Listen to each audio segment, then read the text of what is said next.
õnnistatud kolmandat adventi. Täna, kolmandal advendil on evangeeliumi keskmes üks mees, mille nimi on Johannes. Seesama Johannes või Jaan, kelle sünnipäev me tähistame jaanipäeval. Ja teda kutsutakse hääleks kõrbes ja ma loen ühte salmi tänasest evangeeliumist, mis on selline. Need on Ristja Johannese enda sõnad. Mina olen hüüdja hääl kõrbes. Tehke tasaseks issanda tee. Nõnda nagu prohvet Jesaja on ütelnud. Ja seesama Johannes, Ristja Johannes, tema oli prohvet. Ta läks kõrbesse, hakkas seal kuulutama meile parandust ja ta ristis ka inimesi. Kuigi ei olnud veel kristlik ristimine, aga siiski selline ümberpööramise ristimine, millega ta ristis inimesi. Tema juurde tulid väga palju inimesi. Lõpuks tuli ka Jeesus tema juurde, nad kohtusid. Aga enne seda siis ütles seesama Johannes neid sõnu, mis ma just lugesin. Mina olen hüüdja hääl kõrbes. Tehke tasaseks issanda teed. Hüüdja hääl. See on seotud sellega, et tol ajal enne kui kuningas tuli või mõni väga tähtis inimene tuli näiteks ühte linna, siis pidi olema üks hüüdja, kes tuli enne, kes hüüdis, et nüüd kuningas tuleb, tehkem kõik valmis, koristame, teeme tee tasaseks, sest kuningas on tulemas. Ja seesama Ristja Johannes saab tema rollist aru nii, et tema valmistab ette issanda tulemist, mida me muidu nüüd loomulikult advendi ajal ootame jõuluõhtul. Tema roll on olla hääl, kes annab tähelepanu sellele, kes on tulemas, issand ehk kuningas, taeva kuningas ja keda kutsutakse ka Jumala sõnaks. Kristus on Jumala sõna lihas ja veres. Aga enne seda issanda sõna ise, siis tuleb see hüüdja, kes ütleb valmistage tee. Seda võib tõlkida muidu mitmekesi see, et me valmistame issandale teed ja teeme siis need sama teed tasaseks. Praegu olen siin Saku metsas kohas, kus päris tasane ei ole ja mis vähemalt mulle kui norralane väga meeldib, et ei ole igal pool sama tasane. Ja ma arvan, et see on Jumala tahe, et nii varieeritud on loodus meie maailmas, et meil on mäed ja küngad ja kurved ja kõik see. Me ei räägi siin loodusest. Me ei räägi siin sellest, kuidas need asjad on taevas. Võib-olla seal on ka mäed.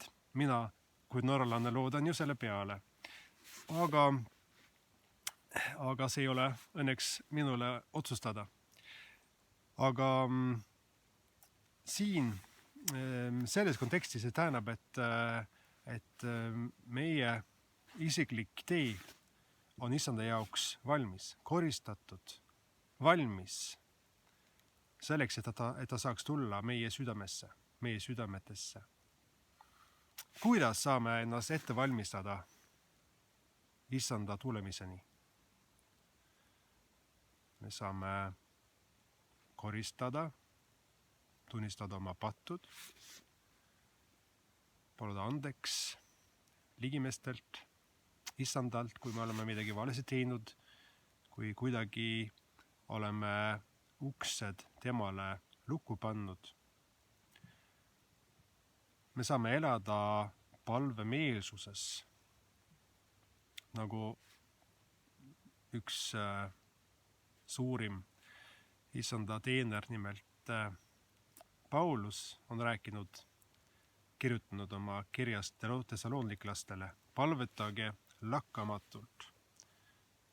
Kuidas saab palvetada lakkamatult? Me peame ka tööd tegema, peame ka lapsed kasvatama edasi.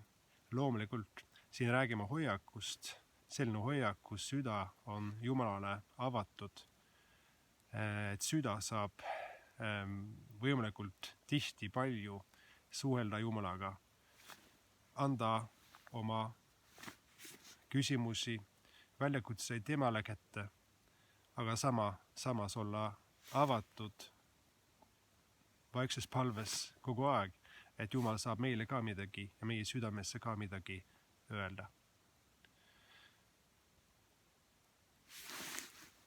Ma arvan, et kristlastel on meil ka võimalus ja põhjus valmistada issandale teed ka meie ühiskonnas. Kuidas me seda teeme? Ma arvan, et kõige parem viis ei ole see, et me surume läbi seadusi, mis vastab meie ideaalidele, kuigi see on iseenesest hea, kui seadused vastavad kristlikule eetikule, aga kui tahame valmistada issandale teed siin meie ühiskonnas, siis ma arvan, et kõige tähtsam on siiski see, et me elame selles ligimees armasuses, mis Jeesus Kristus on meile õpetanud, et me elame alandlikult, nagu seesama Johannes, ristja Johannes, kes ütles Jeesuse kohta, Jeesuse ja iseenda kohta, et mina pean kahandama, tema peab kasvama. Ehk kõik au Jumalale. See ei tähenda siis, et me peame peita ennast, peita oma talente, vaid et me anname Jumalale au. Hea Isa, me täname sind selle 3. advendi sõnumi eest. Palun aita meid olla sinule kuulakad. Aita meid tunnistama sulle üles, kui midagi takistab meid sind vastu võtmast. Aita meid, tee meie südameid lahtised, et me saame kuulda ja võtta vastu sinu sõna, seda palume Jeesuse Kristuse nimel. Aamen. Issand, õnnistagu sind ja hoidku sind. Issand, lasku oma paale paista sinu peale ja olgu sulle armuline. Issand, tõsku oma paale sinu üle ja andku sulle oma rahu Isa ja Poja ja Püha Vaimu nimel. Aamen.